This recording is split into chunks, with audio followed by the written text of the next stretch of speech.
Welcome to When Good Things Happen, where our mission is to inspire people to discover and learn about all the things that can really make the golden years the very best of your life and share a few financial ideas to help you make your vision for retirement a reality. Host Tom Gandolfi is your guide on a how-to adventure to help enhance your retirement lifestyle. Thanks for joining us again today for When Good Things Happen, another episode here. And I think this one today is going to be a little different than what we've been doing, but really, I think an inspirational and a feel-good episode that I hope everyone's going to pay attention to and maybe take action on. As all of you know, or most of you should know, I'm a financial planner, and the people that I serve are retirees or those that are planning to retire. So we have conversations when they come in to meet me for the first time, and the conversations always revolve around who they are, what they want to accomplish, what their goals are. Of course, we talk about finance, but really, I take much more interest when we first get together in learning about who they are as people. And I do that because you really can't do the best job you can for anyone unless you really understand who they are. So I like taking the time to do that. And it gives me the opportunity to ask questions about the things they see happening in their retirement and what they'd like to do over the next few years, whether it be travel or hobbies or whatever it may happen to be. And we talk about concerns as well. And we talk about things that they're thinking about that maybe they're unsure of heading into really a different phase of their life when they're going to stop working, have a little more free time, maybe be able to spend it in ways that are not necessarily more productive, because work is certainly productive, but in ways that are a little more consistent with their values or their beliefs or how they really want to live their life. Because they're going to, for the first time in their lives, have time to do those things. And, the concerns are always headlined by they want to make sure they've got enough money. They want to make sure their investments are safe and secure and perform the way that they need them to. They want to make sure they've got an income stream. They want to make sure their loved ones are taken care of. But something I hear all the time, and really was the inspiration for our podcast today, is I hear that people have concerns about what are they going to do with all this time on their hands. And we get into these patterns, and most of us have been working since we were in our teens. And, now you find yourself, you're at least if you're retiring probably in your 50s, your 60s, or maybe even your 70s. So you've got a work history that spans, 40, 50 years, sometimes even more than that. And when you do something for 40 or 50 years, and then all of a sudden it goes away, it can cause a little bit of anxiety about how am I going to handle this free time? We've gotten up in the morning and hit the shower and put our clothes on and hopped in the car or went to work or whatever it may happen to be, and all of a sudden that's gone. So it's a lifestyle change, and sometimes people are a little anxious about what they're going to do with their time. That kind of segues into something else that I hear, and I hear all the time that people are very grateful for the lives they've been able to live. And, as Americans, we are unbelievably fortunate and blessed to have been born in this country or have come to this country and have been put in a position where we can live the American dream and the American lifestyle. Despite how crazy things are today, this is still the best country in the world by a large, large margin. And we're blessed. Many of the people that I work with, or even just people that I see every day, are thankful for the fact that they've had good careers, they've been able to really support their families, and whether that be providing housing or a nice lifestyle or paying for their kids' education, they've done really well, and they've kind of gotten through and survived all the tough years financially. They broke through. They've saved some money. They're ready for retirement, and they're at a point where they would really like to give back, and they probably oftentimes wanted to give back while they were working. You know what? Life gets in the way. You've got kids, you've got school functions, you've got work, you've got family pressures, you've got all kinds of things, all kinds of white noise. And one of the greatest things about retirement is now you're on your time and you can do what you want to do. And giving back is something that, we all probably should do just a little bit more of. And it doesn't have to be monetary. It's oftentimes money is not even the most important thing or the most valuable thing we can give. And giving ourselves and giving our time is probably something that we can't really assign a price tag to. Our time is priceless, and the experiences that you have are priceless. So our guest today is Carrie Carithers, and Carrie is executive director at Mentor Me North Georgia, and it is a 501c3 nonprofit organization that was formed to serve children and youth within the community and serve them with mentoring opportunities from all of us folks who are a little more experienced and want to give back and try to do what we can to make sure that our kids grow up and experience some of the same wonderful things that we had a chance to experience throughout the course of our lives. So, Carrie, thanks for coming in today and welcome. Thank you. I think what you do is really cool. It's very admirable, and I think it's something that is a really, really great fit for a lot of the people that I work for, because as you heard me as I was kind of getting things teed off and started today, a lot of folks want to give back, and they've got some time to do so now. And what better way to give back to the community than helping out our kids? So tell me a little bit about, I want to hear about the organization, obviously, but I want to hear about how you kind of got started in the nonprofit volunteering field, because it's something that the whole world needs a lot more of. So tell me how you got started in it. So I'll start with saying that I grew up in a family that was very philanthropic. I would not say my parents were wealthy. We had a comfortable life, but at an early age, my parents would gather me and my brothers, and we would go and adopt a family at our church, both during Thanksgiving and Christmas. Mm-hmm. And back then, we actually went shopping for the food. We actually went and bought some toys for the kids, and no Amazon back then. No, or no, just writing a check and have someone else to do it. Something that we did and participated as a family. So you were giving your time as much as anything else, yep. And at a young age, I didn't get what I was doing. Mm-hmm. I just thought, oh, we're going and doing this, and we go and play with the kids, and we have done that as long as I can remember. Mm-hmm. So as I got older, I started to realize what we were doing and the lessons that my parents were teaching us. Mm-hmm. So I've just always been around and been encouraged to help others that are less fortunate. So that's really what put me into the nonprofit world of just wanting to help. That's awesome. Help the community, help kids. And kudos to your parents. Thank you. That's really, really, kind of, I'll say this a bit sarcastically, it's amazing that parents actually do know what they're doing sometimes. And it sounds like they set you on a great path to really continue giving back. Yeah, and the thing I want to say there is that we lived a comfortable life. Mm-hmm, mm-hmm. They didn't have means to donate a lot of money, so we just did it in a different way. Yeah. So, as to your point earlier is with nonprofits and volunteering, donations are great, but time is better. And volunteers are really the backbone to the organization, and they help us grow and thrive. So there are millions of opportunities around to get involved. Mm-hmm. All right, so tell me a little bit about your family. You have kids? I don't. You don't? Okay, great. I have dogs. You have dogs. Those are my kids. Okay, all right. What kind of dogs you have? They're both rescue dogs. Okay. One's a lab mix, and the other one is a mixed terrier. Gotcha. Okay, I've got a client actually that is real big in the rescue dog world. So that's what they do with their time. So kind of neat. Tell me a little bit about Mentor Me North. What do you guys do? So we are a community-based mentoring organization. Mm-hmm. The organization was established in 2002, and it was originally Big Brother, Big Sister concept. Okay.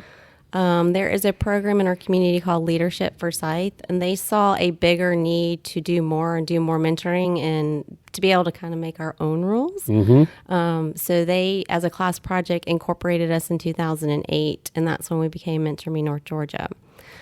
We have 3 signature programs that all have come with volunteer opportunities. I will say that I have 4 staff, but I work with 223 volunteers a year. Wow, okay. So we're volunteer driven. first program I'll talk about is just our one-to-one mentoring program. So we pair an adult with a child, and that's based on personality, hobbies, liked interest. With our program, they're allowed to go out into the community together. Okay. So you try to get to know the volunteers as well as the kids a little bit. Yeah. So to be a volunteer in the one-to-one program, you're working one-on-one with a kid. So we have to be really careful there. So we actually do an interview. We ask a lot of questions because when we're trying to pair those kids together, we want you to be able to go out, and if you like bowling, that's what you guys are going to go do. Yeah. Very cool. So those volunteers, we have 72 kids in that program right now. How old are the kids? Anywhere from kindergarten through high school. Wow. Okay. So Wide range. Not a one-size-fits-all deal. It's not a everybody. one-size-fits-all, right? Okay. So that means we have 72 volunteers that dedicate an hour a week. That's kind of our requirement. Okay. And we look for like a year-long commitment because you're trying to build a relationship, be a role model, just become a friend. So that's what our one-to-one program is about.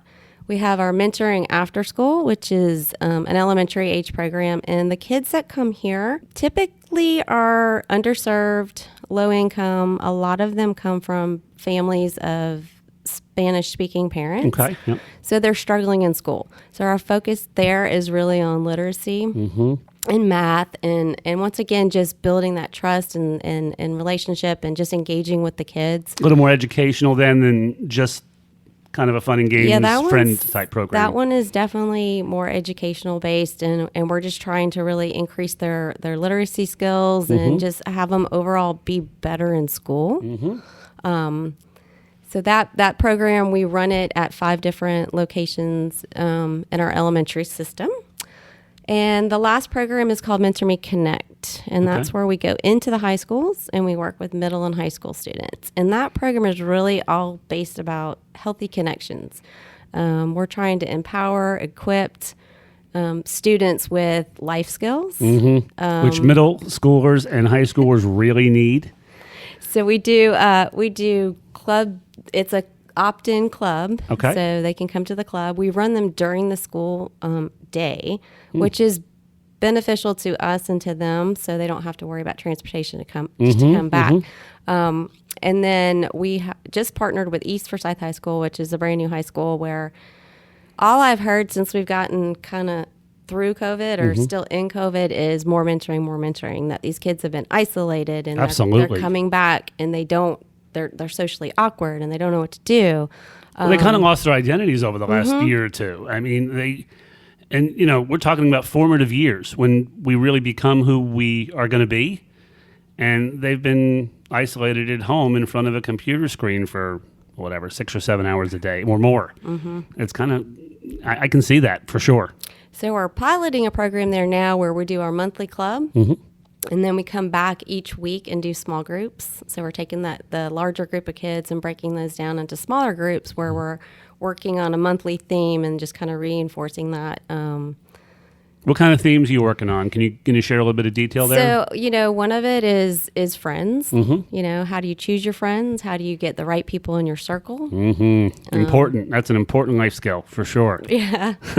How to overcome adversity, making better choices, thinking through things, conflict resolution. So the things that teamwork, teens need, the things that teens really lack, but we really need when we put on our big boy pants and become adults. Correct. Got to have those things. That's neat. So how many hours a week does that program require, or how does that work? We do the once a month meeting. Okay. So we're in 14 of the schools right now. So that's once a month. We go in and do the larger clubs, and then we come back once a week. So you're looking at 1 or 2 hours a week of dedicating your time. We also look for guest speakers to come into the high school kids because sometimes, just us being in front of them all the time, or we find something with a unique story that can connect back to the kids. So we recruit volunteers as guest speakers as well for that program. That's great. Yeah. When it's the same voice all the time, it starts sounding a little bit like Charlie Brown's teacher. Yeah. Well, it gives them something to look forward to. Right. Something kind of fun and different. Yeah. So, with these group sessions, how long do those last? They're an hour. Okay. And is it kind of a classroom format, or how does it work?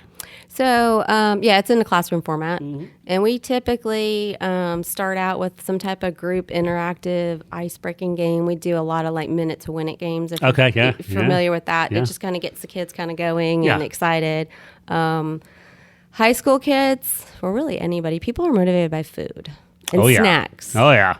So we're always bringing treats, so they look forward to that. And then we get a lot of gift cards. That's where kids are just like dogs. You give them a treat and they'll do whatever you want. They're like, what'd you bring this week? Right, They exactly. love us when we bring Chick-fil-A. Right. And then we want them to engage and be empowered during that group, so they know we're coming with goodies too. So we bring gift cards, and for people who participate or speak up or interact, Nice. we hand out a couple gift cards and just to keep them motivated. Nice. That's really, really great. So I know that there are lots of people out there that want to get involved in something like this.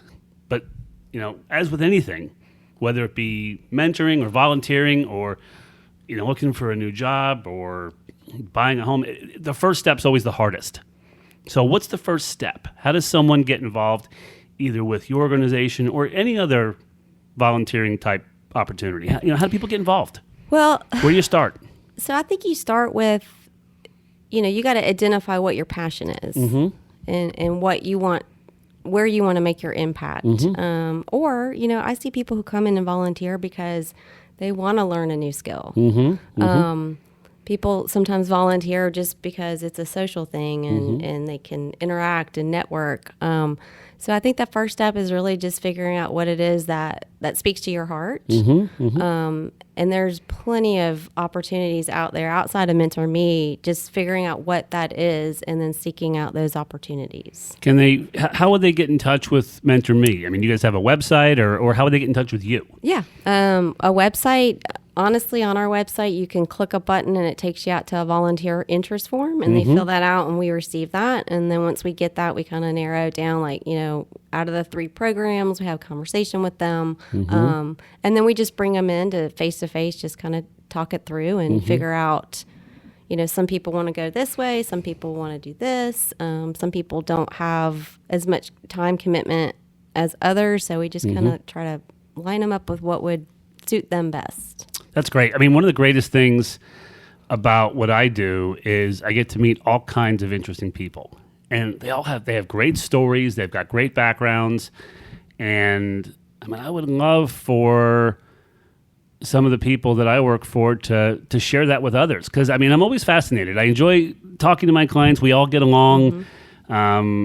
We have good conversations. And, my job is obviously to help them with their finances and manage their money. But so much what we talk about is about other things. And sharing their life experiences, I think, would be great. So I really do hope that some people that hear this today act on it. Because I know that a lot of them want to do it.